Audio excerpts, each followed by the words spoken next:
네, 서울 구로울 지역의 민주통합당의 박영선입니다. 먼저 축하드립니다.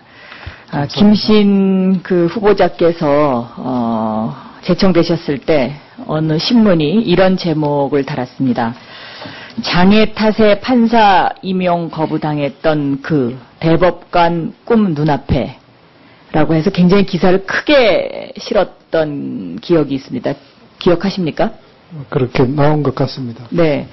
이 기사를 읽어보면은요, 굉장히 소수자를, 생각하는 판결 두 개를 예를 들었습니다. 그래서 마음이 따뜻하신 분으로 이렇게 이제 기사가 나와 있는데, 처음에 저희도 그래서 김신 후보자에 대해서 굉장히, 좋은 분이 되셨나 보다 하고 참 좋아했었습니다. 그리고 나서 이제 판결하신 거를 하나씩 둘씩 들춰보니까 처음에 저희의 기대에 매우 실망을 하지 않을 수 없었습니다. 첫째는요, 한신중공업 건입니다. 이 한신중공업 건은, 한진중공업 건은 김신 후보자가 소신으로 판결을 하신 겁니까? 소신으로 판결하신 겁니까? 그렇습니다. 저희는 과연 이것이 소신 판결이었냐에 대한 의심을 좀 갖습니다. 왜냐하면요, 이게 퇴거 신청이 접수가 되는 것이 1월 6일 날 당직실에 접수가 됩니다. 그러니까 밤늦게 접수가 된 것 같아요. 네. 그리고 1월 7일 날 바로 퇴거 결정이 납니다. 그러니까 하루 만에 결정이 나는 것이죠. 네. 이건 굉장히 예외적인 것이라고 저는 알고 있는데, 예. 어떻게 해서 이런 결정을 내리셨습니까?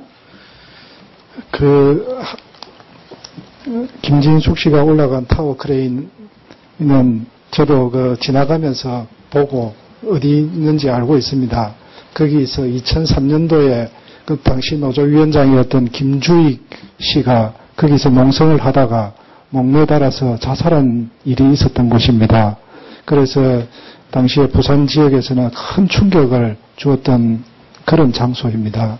그 장소에 김진숙 씨가 올라가 있었기 때문에 혹시라도 또다시 그런 일들이 생기지 않을까 하는 염려가 상당히 컸습니다. 그럼 염려해서 이렇게 퇴거 결정을 급작스럽게 내리셨습니까? 빨리 내려오게 빨리 하는 것이 내리셨습니까? 필요하다고 생각을 했습니다. 자, 그러면요, 지금 답변하신 거를 들으면 굉장히 온정적인 듯해 보이지만 저는 그 답변이 굉장히 문제가 있다고 생각합니다. 판사는 어떤 일을 결정함에 있어서 전후 좌우 관련된 모든 것을 검토해 봐야 되는 의무가 있다고 생각하는데 검토를 충분히 하셨나요? 기록은 다 봤습니다. 기록을 언제 보셨습니까? 그날 하루 만에요? 예. 하루 만에 보고 그 다음에 이 퇴거 결정을 내리는 데 있어서 사측이나 노동자 측의 의견도 들어봤습니까? 사측의 의견이야, 사측의 의견은 평상시에 그런 소신을 갖고 계셨다면 그럼 노동자 측의 의견도 들어보셨습니까? 들어보지 않았습니다. 그러니까 한쪽의 이야기를 그것도 짐작으로 이런 결정을 내린다는 것은 저는 이거는 좀 문제가 있다라고 그렇게 보여집니다. 자, 두 번째는요. 퇴거 결정을 내리고 그 다음날 퇴거 결정 통보가 되고요. 1월 17일 날 간접강제 결정으로 해서 하루에 100만 원씩 이행강제금이 이제 부여가 됩니다. 그런데 이 이행강제금 부여는 저는 더 큰 문제라고 생각이 됩니다. 이 헌법에 보면은 노동자의 단결권과 관련된 조항이 있죠. 네. 그 조항에 비추어 봤을 때 과연 노동자에게 더군다나 이 월급도 받지 못하고 생계가 어려운 노동자에게 하루에 100만 원씩의 강제 이행금을 부과하는 것이 양심에 맞습니까? 저로서는 잘못됐다고 생각하지 않습니다. 왜 잘못됐다고 생각하지 않습니까? 아까 제가 말씀드린 것처럼 이행강제금은 당사자의 행위에 대한 징벌이 아닙니다. 빨리 퇴거를 시키기 위한 심리적인 압박을 가하기 위한 수단입니다. 그래서 다소 당사자 피신청인의 형편보다 많은 금액을 부과를 해야 집행이 빨리 된다고 생각하기 때문에 다소 많이 하는 것이 관리입니다. 그러면 심리적인 압박을 가하기 위해서 네.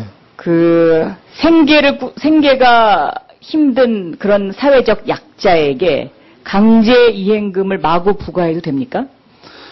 마구 부과하면 안 됩니다. 당시에 이 신청인이 한진 측에서는 1일 500만 원을 부과하라고 신청을 했습니다만 저는 100만 원이 적당하다고 생각을 해서 100만 원을. 그러면 신청인이 1000만 원을 부과하라고 했으면 200만 원 부과합니까? 그렇지 않습니다.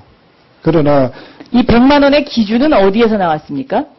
아까 말씀하신 것처럼 그 김진숙 씨에 대한 심리적인 압박을 가하기에 심리적인 압박이 100만 원이면 충분합니까?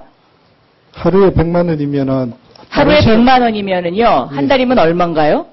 3천만 원입니다. 3천만 원이죠? 네. 3천만 원이면 우리나라에 한 달에 3천만 원의 그 월급을 받는 사람이 몇 명이나 될까요? 그건 제가 잘 모릅니다. 네? 잘 모릅니다. 그거 잘 모르셔요? 예. 그럼 그러한 어떤 사회적 기준에 관한 생각은 해보지 않으셨습니까? 의원님, 대단히 죄송한데, 사실 그게, 김진숙 씨가 한 달이나 혹은 두 달이나 오랫동안 있을 거라고 생각을 하지 않았고, 오랫동안 그러니까 지금 모든 것이 말이죠. 지금 그 김신 후보자의 문제점은 저희가 보기에 객관적인 입장에서 봤을 때 무엇이 문제냐면, 모든 것이 가상에 의한 것입니다. 한 달 이상 있을 거라고 생각하지 않았다. 빨리 내려와야 된다고 생각했다. 그렇죠. 노동자 측에는 한 번도 이 사실 확인 조회를 하지 않았다. 그럼 자기의 주관에 의해서 모든 것을 하는 거 아닌가요? 그렇게 판결을 하신다면 굉장히 문제가 심각하다는 생각이 듭니다. 만약에 하루 이틀 만에 내려왔으면 3천만 원이라든지 그런 말씀. 그럼 하루 이틀 만에 내려왔다고 칩시다.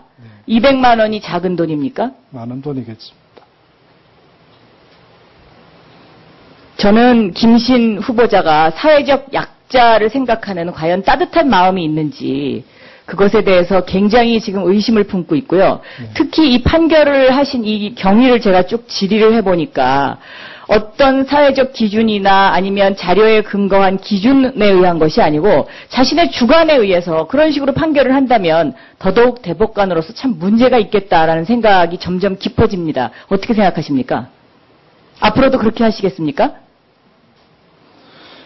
사회적 약자에 대한 더 따뜻한 마음을 가지라는 말씀으로 받아들이고 더욱더 노력하겠습니다. 제가 앞으로도 그렇게 하시겠습니까? 라고 여쭤봤습니다.